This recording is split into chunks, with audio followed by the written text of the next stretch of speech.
Mi mamá me dijo un día después de la muerte de mi papá que soy adoptada y que el fondo era para su verdadera hija, pero debería haber esperado al testamento para saber a quién mi padre consideraba verdadera familia.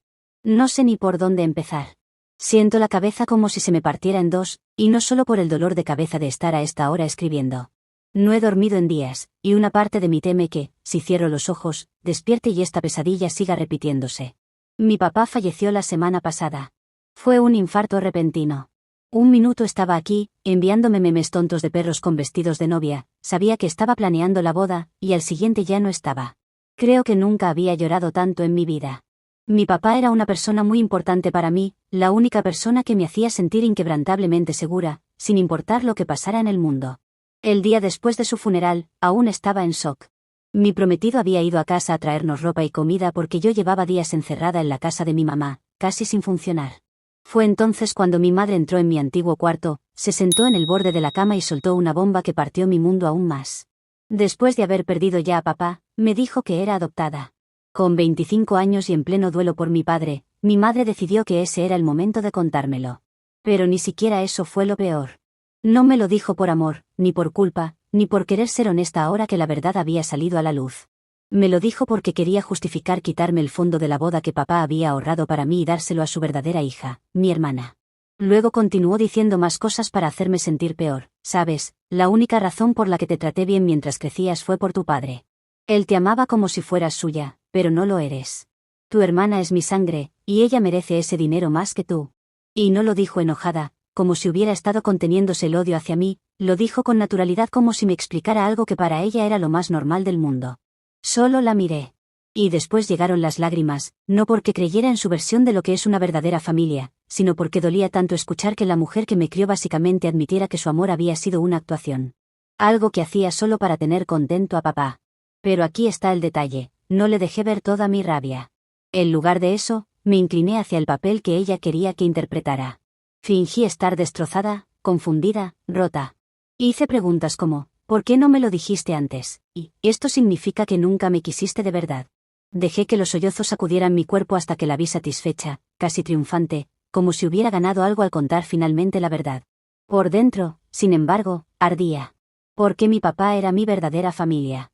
Él estuvo allí en cada rodilla raspada, cada proyecto escolar, cada desamor. Se quedaba despierto conmigo cuando tenía pesadillas. Aplaudió más fuerte en cada evento de la escuela al que iba. Y me abrazó con tanta fuerza cuando mi prometido me propuso matrimonio. Siempre había sabido que mi mamá y yo no éramos tan cercanas como papá y yo, pero pensé que solo era por personalidad. Pensé que era un poco distante, quizá más pragmática, no que fuera incapaz de amar. Tuve que conseguirme un hotel para quedarme, y mientras lo hacía pude notar algunas cosas. Poco después de su revelación, lo vi en sus ojos, la forma en que dejó de molestarse en ocultar su indiferencia. Empezó a tratarme como una inquilina en su casa, no como a su hija. Se desvivía por mi hermana. ¿Necesitas algo? ¿Te traigo un té? Mientras a mí me miraba como si fuera una intrusa, como si mi presencia le molestara. En un momento, cuando mencioné planes de la boda, se rió. Tienes que ser realista, sin ese fondo, ¿cómo vas a pagar una boda decente? Podría haberle dicho que mi prometido y yo ya habíamos estado ahorrando, que papá me había prometido que ese fondo era solo un apoyo, no el plan completo, pero me mordí la lengua. La dejé creer que estaba perdida. La verdad es que mi prometido y yo si tenemos ahorros, estaremos bien. Pero quería ver hasta dónde llegaría si pensaba que yo era totalmente dependiente de ella. La crueldad no está ni siquiera en el dinero, está en el momento. Papá no llevaba ni 48 horas enterrado cuando ella decidió cortarme emocional y financieramente de un solo golpe. Y aún así, no puedo sacudirme la idea de que quería patearme mientras estaba caída, que esto tenía menos que ver con la honestidad y más con el control, o incluso con venganza. Mi prometido vino a quedarse conmigo al hotel al tercer día, porque no pudo dejar su trabajo hasta entonces, mirando en blanco una taza de café que ni había tocado. Le conté todo, y él se enfureció. Quería enfrentarse a ella de inmediato, pero lo detuve porque estoy jugando a largo plazo ahora. Conozco a mi papá, conozco el tipo de hombre que era, no dejaba nada a medias. Era meticuloso, considerado, siempre 2 pasos por delante. Lo que significa que estoy casi segura de que su testamento, que se leerá la próxima semana, tiene disposiciones. Disposiciones que a mi mamá no le van a gustar. Así que, por ahora, estoy fingiendo ser la hija rota que acaba de perder a su padre y su sentido de identidad. La dejo pensar que estoy confundida, perdida, desesperada por sus migajas de afecto, porque quiero ver su verdadero rostro. Ya ha dejado caer la máscara. Actualización 1. Algunos de ustedes dijeron, mantén la cabeza en alto, tu papá seguramente se aseguró de que estuvieras bien. Y sinceramente, esa es la esperanza a la que me aferro ahora mismo. Esto es lo que ha pasado desde mi primera publicación. Después de la confesión de mi mamá sobre que soy adoptada, noté algo extraño. Al principio estaba fría, distante. Era como si se hubiera quitado la máscara y ya no sintiera la necesidad de fingir, como ya les conté. Pero luego algo cambió. Aproximadamente 3 días después de que mi prometido viniera a quedarse en el hotel conmigo, mi mamá empezó a actuar diferente, demasiado diferente. Una mañana me escribió y me preguntó que si aún estaba en la ciudad, podíamos ir a tomar un café juntas. Incluso hablaba más cariñosa que antes de la revelación de todo esto. Lo he rechazado, porque no sé qué planea, pero no me importa en lo absoluto. Quiero esperar a la lectura del testamento y luego regresar a mi vida normal. Sé que aquí no hay nada para mí en el plano material. Podría regresar a donde vivo, no es tan lejos, y esperar allí. Pero al mismo tiempo, estoy aprovechando el tiempo para estar cerca de la familia del lado de mi papá. Mi hermana, en cambio, aunque no lo mencioné antes, está muy feliz con que yo sepa esto. No sé si ella sabía de esta información desde antes, o lo acaba de descubrir y le encanta que sea adoptada. Al menos no ha intentado molestarme, pero la última vez que estuve en la casa familiar se la veía muy feliz con eso. Aquí es donde se pone interesante. La lectura del testamento está programada para los próximos días. Sé que mi madre está completamente feliz, que con el dinero que deje mi padre ella y mi hermana podrán vivir cómodamente. No sin trabajar, pero sí tener un buen colchón de dinero para no pasar problemas. Hablando de la familia, mi tía, la hermana de papá, vino hace unos días. Me abrazó tan fuerte que pensé que me iba a asfixiar, y luego me susurró, tu papá te amaba más que a nada en este mundo, no dejes que nadie te quite eso. Ella ya sabe que me han dado la noticia de que soy adoptada. Me rompí, lloré en su hombro durante media hora. Mi tía lo sabía, eso está claro, pero no dijo nada porque era el derecho de mis padres contármelo. No sé por qué mi padre nunca me lo dijo, pero sé por qué mi madre lo ha hecho. Y para quienes preguntan por qué sigo llamándola madre, cuando biológicamente no lo es y tampoco parece querer serlo. Es como siempre la llamé, y ponerle un nombre falso ahora seguro que no funciona muy bien, porque me lo voy a olvidar o confundir. También mi tía fue de visita a la casa de mi mamá, donde tuvieron una interesante conversación. Según mi tía, mi mamá estaba un poco nerviosa. Pero no sé si por la visita de mi tía o porque tiene miedo de lo que pueda pasar en el testamento ahora. Aquí admito algo un poco mezquino. Parte de mí está emocionada por la lectura del testamento, no solo porque creo que papá me dejó algo, sino porque quiero ver la cara de mi mamá cuando su pequeña fantasía se derrumbe. Está tan convencida de que todo será para ella y mi hermana. Está prácticamente flotando en su propio sentido de derecho. Pero conozco a mi madre. Sé que quiere ese dinero del fondo, pensará que quizás mi padre no fue precavido y que ella tendrá poder sobre él. Pero estoy segura de que no. Creo que este cambio repentino de mi mamá conmigo es porque comienza a tener dudas. Tal vez piense, debería haber esperado a después de la lectura, así podría haberla convencido de que me dé el dinero si no sale como lo planeaba. Mi opinión es que es un poquito tarde para eso. Actualización 2. Acabo de volver de la oficina del abogado, y creo que nunca olvidaré lo que vi hoy. Estábamos yo, mi prometido, mi mamá, mi hermana y mi tía, la hermana de papá. Eran todas las personas que el abogado había llamado para cerrar los asuntos de mi padre. Mamá entró bastante segura de sí misma, y arreglada, creo que sus dudas que tenían antes se disiparon y estaba más confiada. Mejor para mí. Mi hermana se sentó a su lado, pero se la veía un poco más nerviosa. Mi prometido me apretó la mano debajo de la mesa, y mi tía se inclinó hacia mí, recordándome que respirara profundo y que solo aguantara. El abogado, un hombre mayor, comenzó hablando de papá. Lo describió como alguien meticuloso y considerado, que se preocupaba profundamente por la justicia. La garganta se me cerró al escuchar a alguien más resumir al hombre que había sido mi mundo entero. Mamá tamborileaba los dedos en la mesa, impaciente, como si quisiera saltarse los recuerdos e ir directo a cobrar su premio. El abogado pasó a la lectura. Primero vinieron cosas pequeñas, regalos sentimentales. El reloj de papá fue para mi tía, sus cartas de béisbol para mi prometido, porque ambos compartían el amor por este deporte y sabía lo mucho que le gustaban, sus cosas de pesca para un primo que mi tía se encargaría de llevar. Cada detalle había sido escogido con cuidado, y me dolía saber cuánto había pensado en todo. Pero al mismo tiempo sabía que mi padre había dejado todo en orden antes de morir, no importa qué tan repentino haya sido. Siempre fue como un Boy Scout, siempre preparado. Luego el abogado pronunció las palabras a mi hija, y usó mi nombre. A mi hermana se le iluminaron los ojos, pensando que hablaban de ella, pero tendrían que esperar. Explicó que papá quería que yo tuviera sus libros, diarios y guitarra porque habían sido parte de él, y quería que siempre recordara que yo era su hija. Eso me hizo emocionar mucho, y estaba llorando porque todavía estaba de duelo por mi pérdida. Mientras tanto, mi mamá se removía en la silla, con los labios apretados. Murmuró algo entre dientes que sonó mucho a tonterías sentimentales. Pareciera como si estuviera ansiosa. Después vino la herencia, las cosas que materialmente son más importantes para algunas personas. El abogado dijo sin rodeos que todos los bienes financieros, la casa y los fondos restantes eran para mí. Todos se quedaron en silencio. Mi prometido y mi tía porque estaban esperando la reacción de mi mamá y mi hermana. Y ellas dos porque no les había tocado nada de valor. Mi madre dijo que lo estaba leyendo mal, que debe ser hijas en plural, que vaya a buscar sus lentes de lectura buenos porque esos no estaban funcionando bien. El abogado no se inmutó y le dijo que su vista está bastante bien para su edad, luego la miró con enojo porque lo había llamado indirectamente un viejo decrépito. Le dijo que papá había sido muy claro, todo era para mí y no había errores. Que él llevaba años haciendo estas cosas y que mi madre no le iba a explicar cómo leer un jodido testamento. Si no hubiera estado tan preocupada por ver las caras de ambas, creo que me hubiera dado un poco de miedo el abogado. Miedo por ellas, claro. El rostro de mi hermana perdió el color, y mamá respondió que era imposible, que yo ni siquiera era su verdadera hija. El abogado pasó la página con calma porque tenía más para leer. Dijo que papá había dejado un anexo, porque sabía que podría haber confusión. Debe haber pensado que cuando el abogado leyera esto, algunas mandíbulas se caerían, así que mejor dejar una aclaración.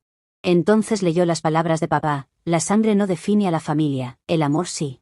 Ope es mi hija en todos los sentidos que importan, y quiero que no quede duda de que ella es a quien considero mi verdadera familia. Por esa razón, ella debe heredar mi patrimonio completo y sin disputa. El testamento no decía Ope, pero me he tomado el atrevimiento de redactarlo para no revelar mi nombre real. Mi tía me apretó la mano y me sonreía. Papá lo había sabido. Sabía que mamá podría intentar retorcer las cosas, y le dio el toque de la muerte más grande desde la tumba. Yo esperaba solo contar con el fondo. Mamá intentó de nuevo, insistiendo en que papá no puede haber hecho algo así, ellas son su verdadera familia. El abogado la interrumpió porque sabía a dónde iba con todo esto, a buscar una explicación para disputar el testamento. No era su primer rodeo, no era su primera esposa afligida que se quedaba sin nada porque el esposo la jodía desde el más allá. Supongo que no todas las personas quieren volver del más allá como fantasmas para atormentar. Algunos dejan ese trabajo a los abogados y se van a descansar. Explicó que papá había actualizado el testamento hacía menos de un año y que estaba en pleno uso de sus facultades. La advirtió que cualquier intento de impugnar fracasaría e incluso podría traer sanciones. La forma en que me miró entonces fue puro veneno, como si le hubiera robado algo. Pero debajo de la furia, vi miedo. Se dio cuenta en ese momento de que ya no tenía poder. Mi hermana empezó a llorar suavemente, preguntándole a mamá qué iban a hacer. Mamá no tenía respuestas porque estaban completamente perdidas. Yo me mantuve en silencio, temblando por dentro. La mitad de mí quería gritarle en la cara: para que aprendas, y la otra mitad solo quería irse de allí y regresar a mi vida. Cuando todo terminó, mi tía me abrazó a mi prometido y le dio un abrazo y un beso en la frente al abogado. Mamá salió furiosa de la oficina, con mi hermana detrás. Mi prometido y yo nos quedamos con el abogado, quien nos explicó los siguientes pasos y me entregó un sobre cerrado con la letra de papá que era solo para mí. Aún no lo he abierto. Necesito estar sola para hacerlo, porque sé que eso seguramente haga que las compuertas de la represa de lágrimas se abran. De camino a casa, mi prometido no paraba de preguntarme si estaba bien, y no lo estaba. Todavía no lo estoy. Tener la herencia no trae de vuelta a papá, no borra el dolor de escuchar a mi madre decir que nunca fui realmente suya. Pero al mismo tiempo, saber que me amaba incondicionalmente y que fue tan lejos como para hacer esto, es un gran alivio. Tampoco la cara de mi madre estuvo nada mal. No sé si eso fue planeado por mi padre, y no sé por qué no les dejó nada, pero fue casi perfecto. Y luego vino el giro final del día cuando llegamos al hotel. Mamá me estaba esperando. Dijo que deberíamos sentarnos a hablar, que seguíamos siendo familia, y que teníamos que ver cómo arreglar el desastre que hizo mi padre. Hace apenas unos días me dijo que no era nada para ella. Ahora, en el momento en que el testamento fue peor de lo que esperaba, hay que arreglar algo. Pasé a su lado, le dije que si seguía cuando saliera en unos minutos a buscar hielo a la máquina del final del pasillo, llamaría a la policía, y cerré la puerta. No soy tonta para no saber que ella va a luchar con uñas y dientes esto, pero que lo haga con abogados, yo no voy a discutir ni una sola palabra de esto. Actualización 3. Mamá y mi hermana estaban esperando cuando mi prometido y yo llegamos a casa, de pie junto a la puerta. No sé desde cuándo estarían allí, pero supongo que viajaron antes que nosotros. Dijo que deberíamos hablar, que esto no debería dividirnos, sino hacernos más fuertes. Crucé los brazos y le dije que había leído la carta de papá. Se quedó congelada y luego soltó una risa nerviosa, diciendo que solo era algo sentimental que él había escrito y que siempre había querido lo mejor para las dos. Mi hermana, intentando sonar segura, dijo que solo quería arreglar las cosas y que todo volviera a la normalidad. Negué con la cabeza y le dije, no, nada de esto fue normal. Mamá me dijo que no era su hija, que tú merecías todo más que yo, y ahora están aquí porque se han quedado sin nada. Balbuceó que no lo había querido decir, que había sido un error, una mala elección de palabras en un momento de duelo y que siempre iba a ser su hija. Le dije que ni lo intentara, que ya había tenido la oportunidad de mostrar quién era en realidad. Mi hermana abrió la boca, pero le dije que ella no tenía derecho a opinar en esto. Esta era mi casa, mi dinero, mi vida, y ninguna de las dos tenía derecho a entrometerse. También les dije que les daba hasta el final de la semana para dejar la casa, porque si no iría con una orden para desalojarlas inmediatamente, porque el abogado de mi padre estaría contento de hacer una. Luego el fin de semana, que es cuando podíamos volver a viajar porque ambos necesitábamos regresar al trabajo. Queríamos ir a la casa para poner las cosas en orden, cambiar cerraduras y esas cosas. Ellas no estaban. Todavía había muchas cosas de mi madre y mi hermana, pero estaba vacía y podía notar que se habían llevado algunas cosas. También me llevé la carta de mi papá para poder leerla de nuevo allí. Había escrito sobre mí, sobre mi vida, las cosas que compartimos, los pequeños momentos que atesoró y la persona en la que me convertí. Me recordó que ser su hija no tenía nada que ver con compartir ADN. Se trataba de amor, confianza, lealtad y todos los años que dedicó a criarme. Había anticipado la manipulación de mamá, incluso dejó escritas instrucciones sobre límites, sobre protegerme de cualquiera que intentara socavarme. Su razón para no contarme sobre la adopción es que no importaba, ya que para él yo era su hija, sin importar que compartiéramos sangre o no. Por desgracia, la carta no mencionaba nada sobre por qué me había dejado todo a mí, y por qué no a mi hermana y mi mamá. Creo que en el fondo, o quizás no tan en el fondo, él ya había visto los colores de ellas, y por eso hizo lo que hizo. Que quizás cuando yo dejé la casa hace unos años, ellas comenzaron con la campaña de hacerle ver que como era adoptada, yo no tenía derecho a su dinero o algo así. Y mi papá, con su enorme amor por mí, decidió hacer esos cambios. Tendría sentido, si es que hace más de un año lo cambió, porque hace más de 2 que ya no vivía allí. Sé que las personas han estado especulando con la idea de que mi mamá lo engañó y mi hermana no es de él, pero no lo sé. Sé que mi hermana se parece mucho a mi padre. Y no es como una prueba de ADN, pero es algo. Yo no me parezco mucho a ninguno de los dos, lo cual ahora sé por qué. Por eso mi única explicación es que ellas lo hayan estado presionando, y eso les haya salido mal. También explicaría por qué estaban confiadas de que no recibiría mucho. Quizás mi papá les hizo creer que lo habían convencido. Más tarde esa noche, limpié la sala, ordené la cocina y me aseguré de que todo se viera normal. A la mañana siguiente, mamá intentó llamar. Dejé que sonara 1, 2 veces, y luego lo mandé al buzón de voz. Llegó un mensaje de mi hermana pidiéndome si podía venir a hablar. Lo borré. Mi prometido y yo pasamos el resto del día planeando la boda. Revisamos la lista de invitados, el presupuesto, las flores, el lugar. Mi padre quería que me casara, y lo haría. Ya hemos cambiado las cerraduras de la casa, y hemos comenzado a poner en cajas las cosas de mi hermana y mi mamá. Podríamos pedirles que ellas se lleven todo, pero no confiamos en que intenten quedarse o algo así.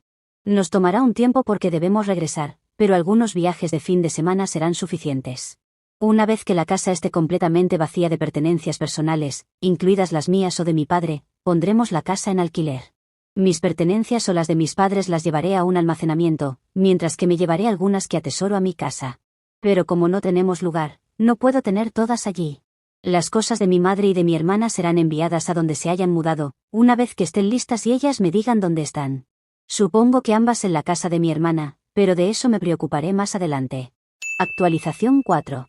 Ha tomado 2 meses guardar todo en cajas, limpiar y hacer algunos arreglos para que la casa esté presentable para alquilarla. No sé cuánto nos tomó poner todo lo de mi madre y hermana en cajas, pero cuando lo hicimos las llamé para coordinar la entrega. No quería que vinieran a recogerlas, pero tampoco quería pagar por enviarlas. Y como insistieron en venir a recogerlas ellas mismas, acepté. Lo hicieron porque querían hablar, pero les dije que podíamos hacerlo una vez que haya encargado todo en el coche. Así que lo hicieron y luego hablamos como acordamos. Mi mamá dijo que mi hermana había sido aceptada en una universidad, luego de unos años sabáticos, pero que la matrícula era más de lo que podían costear con lo que había ahorrado. Me preguntó si podía ayudar a cubrir parte. Le dije que no. Parpadeó, como si no hubiera esperado esa respuesta, y luego intentó suavizarlo, diciendo que entendía si era demasiado, que no quería presionarme. Solo pensó que, como hermana, tal vez quisiera ayudarla a tener un buen comienzo. Negué con la cabeza. Como bien lo dijeron, yo no era su hija o hermana de sangre, por lo que tampoco era un banco para sus planes, y mi hermana no era mi responsabilidad. Probó con otro ángulo, diciendo que no sería mucho dinero para mí. Además, si no lo hacía, demostraría el punto de que al no compartir sangre no éramos familia. Les dije que estaba bien, que no me interesaba demostrar ese punto con ellas. Insistió, preguntando si al menos podía considerarlo, quizás una pequeña contribución, solo para ayudar a mi hermana. Le dije que ya lo había considerado. Lo había considerado muy cuidadosamente, pero no iba a pagar. Mi mamá decía que estaba siendo dura, que mi hermana era solo una niña, que papá querría que fuera generosa. Le contesté que papá ya dejó muy en claro que quería, y eso no iba a cambiar. Por algo no le dejó nada a ellas, y no iba a cambiar la voluntad de mi papá porque ellas presionaran. Mi tía me apoya. No sé si es porque siempre le ha caído mal mi mamá o porque le ha caído mal esto último que hizo. Sea cual sea la razón, no nos hemos sentado a hablar. Ella piensa que si el dinero mi papá lo dejó para mí, es dinero que solo yo puedo tener y no ellas. Actualización 5. Tengo la sensación de que podría ser mi última actualización, porque las cosas están cayendo por su propio peso. No ha habido mucho que contar en los últimos meses, lo cual es una señal de que ya no queda demasiado por decir. Pero quiero hacer un resumen de lo que ha sucedido en este tiempo, darle un cierre y despedirme. Ya me he casado, y aunque fue doloroso no tener a mi padre en la boda, también fue uno de los días más felices de mi vida. Le rendí un homenaje durante un brindis y lloré como loca cuando, en un vídeo que se mostró, aparecían imágenes de él sosteniéndome de pequeña y esos momentos tan nuestros. Es increíble lo triste y amada que te puedes sentir solo con el recuerdo de un vídeo. Ni siquiera tuvimos que usar el fondo que mi padre había destinado para mi boda, ya que celebramos algo muy íntimo. Desinvitar a mi mamá y a mi hermana, junto con algunas personas del lado de la familia de mi madre, hizo que nuestros ahorros fueran suficientes. Tampoco mi hermana ni mi mamá siguieron molestando, aprendieron a aceptar la derrota. Sé que perder la herencia fue duro para mi madre, no solo porque quería todo ese dinero, sino también por algunas deudas que necesitaba pagar. Pero entendió que seguir insistiendo no iba a traerle nada bueno. La casa de mi infancia está alquilada, y eso es un ingreso extra para nosotros, dinero que estamos guardando para el pago inicial de una casa en nuestra ciudad. No quiero tocar por ahora el dinero que dejó mi padre. No lo necesitamos, y pensamos que puede ser un buen ahorro a largo plazo. Además, mi esposo cree que ese es mi dinero, y no ve con buenos ojos usarlo para comprar una casa para los dos. Pero sí ha aceptado que el dinero del alquiler, junto con lo que podamos ahorrar, sirva para comprar una. Ahora sí me despido de todos ustedes, gente anónima de Reddit. Me han hecho reír y llorar con sus historias y comentarios sobre mi mamá y mi hermana.